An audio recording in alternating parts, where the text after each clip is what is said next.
ఈరోజు హైదరాబాదీ పాయ తయారు చేస్తున్నాం. అంటే దీన్ని మొత్తం పాయ క్లీన్ చేయాలి ఫస్ట్ మనం. ఇది ఒక 10 నిమిషాలు ఉంచుకుంటే దాని మీద ఉన్న వెంట్రుకలు కానీ ఏమన్నా తీసేయడానికి ఈజీగా క్లీన్ చేయడం ఈజీ అవుతుంది. అందుకే నేను ఏం చేసిన అంటే ఫస్ట్ రైస్ ఫ్లోరు సాల్ట్ రెండు మిక్స్ చేసి 10 నిమిషాలు ఉంచినాం.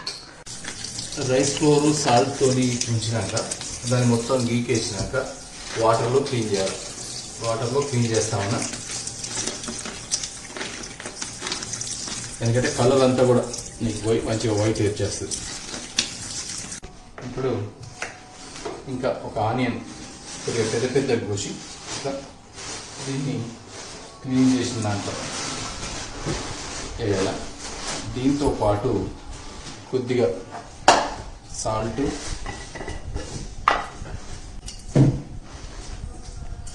ఇదంతా కూడా క్లీనింగే. ఎందుకంటే పాయాకి కొద్దిగా వెంట్రుకలు ఉంటాయి, కాల్చినప్పుడు కొద్దిగా అవి ఉంటాయి. అందుకని ఎంత తరువు క్లీనింగ్ చేస్తే అంత బెస్ట్. దీంతో పాటు పసుపు కూడా వేసేసి మళ్ళీ ఒకసారి క్లీన్డ్ పాయ రెడీ టు కుక్. ఒక 3 స్పూన్లు ఆయిల్,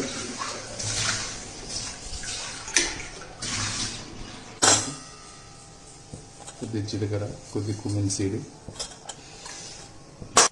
బే లీవ్స్, బిర్యానీ ఆకు, దాల్చిన చెక్క, లవంగాలు, మిరియాలు.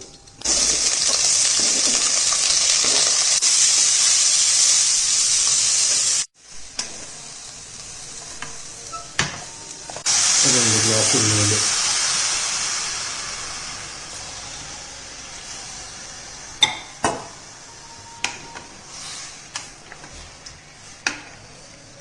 అన్నీ వేసినాం.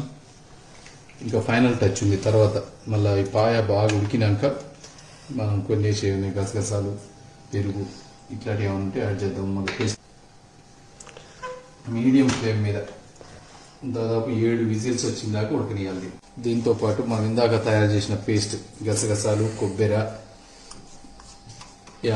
యాలక, లవంగ, దాల్చిన పెట్టి ఫైనల్ ఒక 2 విజిల్స్ రానిద్దాం.